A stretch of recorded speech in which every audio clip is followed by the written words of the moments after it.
ओम नमो भगवते वासुदेवाय। नमस्कार दोस्तों, स्वागत है आप सभी का हमारी YouTube चैनल पर। दोस्तों आइए सुनते हैं श्रीमद् भागवत महापुराण की कथा। आप सभी भक्तजन इस कथा को श्रद्धा पूर्वक मन लगाकर सुने। भगवान श्री कृष्ण आप सभी की मनोकामना पूर्ण करेंगे और आप सभी के कष्टों को हर लेंगे।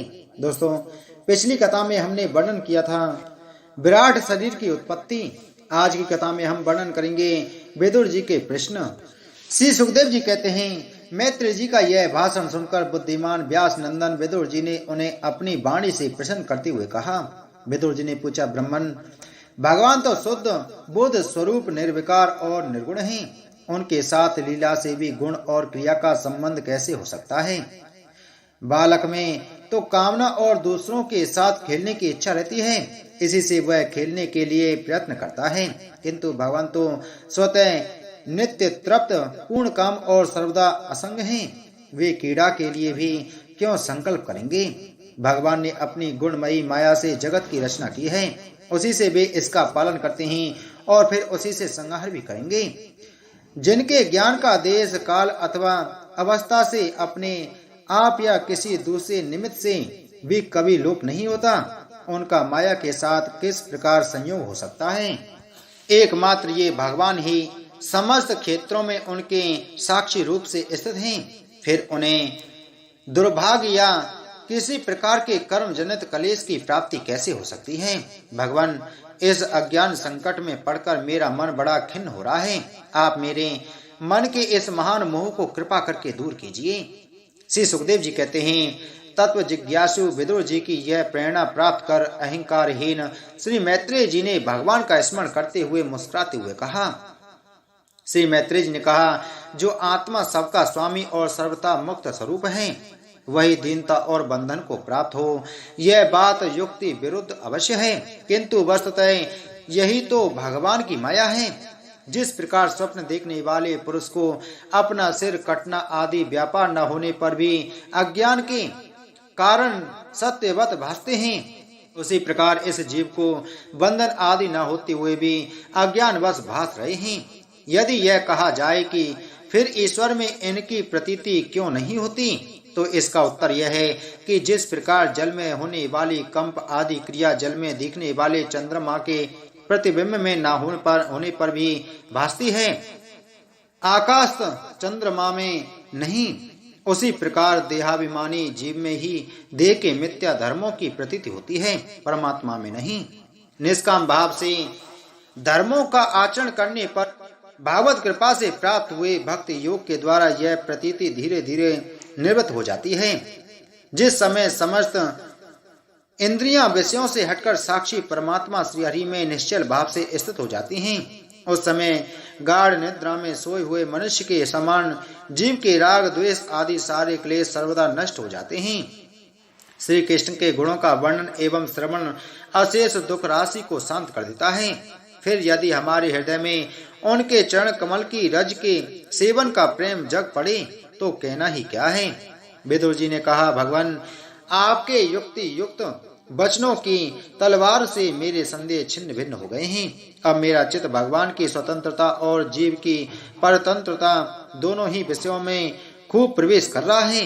विद्वान, आपने यह बात बहुत ठीक कही कि जीव को जो क्लेश आदि की प्रतीति होत रही है, उसका आधार केवल भगवान की माया ही है। वह क्लेश मिथ्या एवं निर्मूली है, क्योंकि इस विश्व का मूल कारण ही माया के अतिरिक्त और कुछ नहीं है।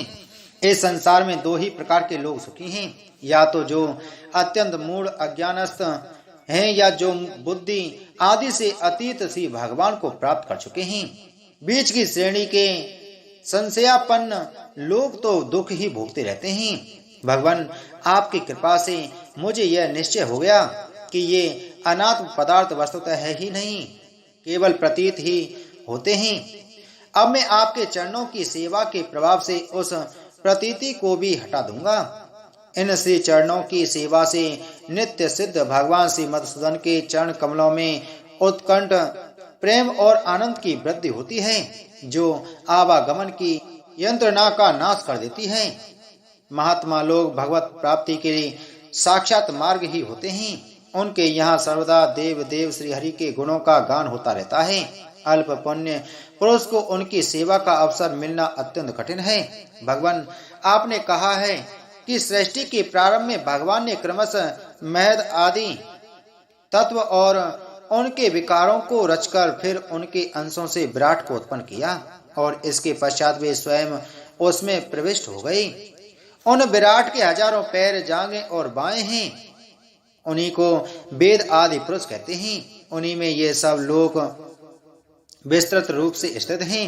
उन्हीं में इंद्रिय विषय और इंद्रिय अभिमानी देवताओं के सहित 10 प्रकार के प्राणों का, जो इंद्रिय बल, मनोबल और शारीरिक बल रूप से 3 प्रकार के हैं, आपने वर्णन किया है। और उन्हीं से ब्राह्मण आदि वर्ण भी उत्पन्न हुए हैं। अब आप मुझे उनकी ब्रह्म आदि विभूतियों का वर्णन सुनाइए, जिनसे पुत्र, पौत्र, नाती और कुटुंबियों के सहित तरह तरह की प्रजा उत्पन्न हुई और उससे यह सारा ब्रह्मांड भर गया। वह विराट ब्रह्म आदि प्रजापतियों का भी प्रभु है। उसने किन किन प्रजापतियों को उत्पन्न किया तथा सर्ग, अनुसर्ग और मनवंतरों के अधिपति मनुओं की भी किस क्रम से रचना की। मैत्रेय जी, उन मनुओं के वंश और वंशधर राजाओं के चरित्रों का, पृथ्वी के ऊपर और नीचे के लोगों को तथा भूलोक के विस्तार और स्थिति का भी वर्णन कीजिए तथा यह भी बतलाइए कि त्रियक, मनुष्य, देवता, सरी, सर्प आदि रेंगने वाले जंतु और पक्षी तथा जरायुज, स्वेदज, अंडज और उद्वज, ये 4 प्रकार के प्राणी किस प्रकार उत्पन्न हुए। श्री हरि ने सृष्टि करते समय जगत की उत्पत्ति, स्थिति और संहार के लिए अपने गुणावतार ब्रह्मा, विष्णु और महादेव रूप से जो कल्याणकारी लीलाएं की, उनका भी वर्णन कीजिए। वेश, आचरण और स्वभाव के अनुसार वर्णाश्रम का विभाग, ऋषियों के जन्म, कर्म आदि, वेदों का विभाग, यज्ञों का विस्तार, योग का मार्ग, ज्ञान मार्ग और उसका साधन, सांख्य मार्ग तथा भगवान के कहे हुए नारद पांचरात्र आदि तंत्र शास्त्र, विभिन्न पाखंड मार्गों के प्रचार से होने वाली विषमता, नीच वर्ण के पुरुष के उच्च वर्ण की स्त्री में होने वाली संतान के प्रकार तथा भिन्न भिन्न गुण और कर्मों के कारण जीव की जैसी और जितनी गतियां होती हैं, वे सब हमें सुनाइए।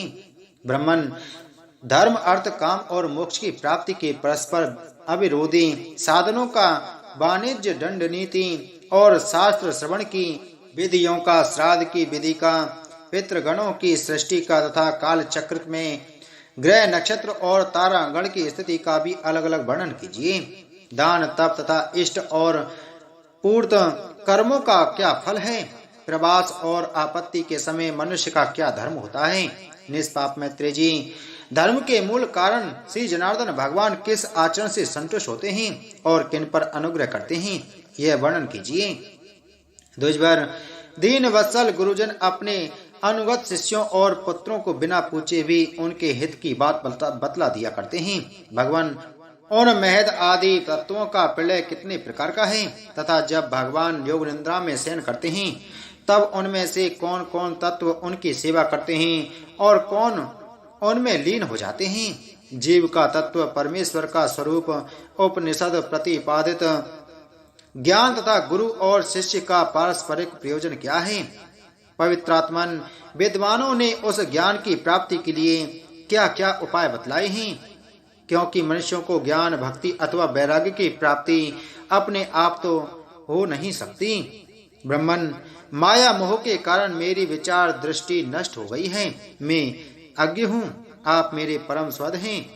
यह श्री हरि लीला का ज्ञान प्राप्त करने की इच्छा से मैंने जो प्रश्न किए हैं उनका उत्तर मुझे दीजिए।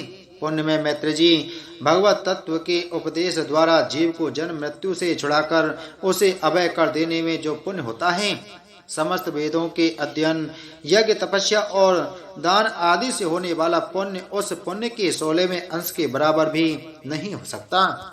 श्री सुखदेव जी कहते हैं, राजन, जब कुरु श्रेष्ठ विदुर जी ने मुनिवर मैत्रेय जी से इस प्रकार प्राण विषयक प्रश्न किए तब भगवत चर्चा के लिए प्रेरित किए जाने के कारण वे बड़े प्रसन्न हुए और मुस्कुराकर उनसे कहने लगे। बोलो श्रीमद् भागवत महापुराण की जय। बोलो श्री कृष्ण चंद्र भगवान की जय।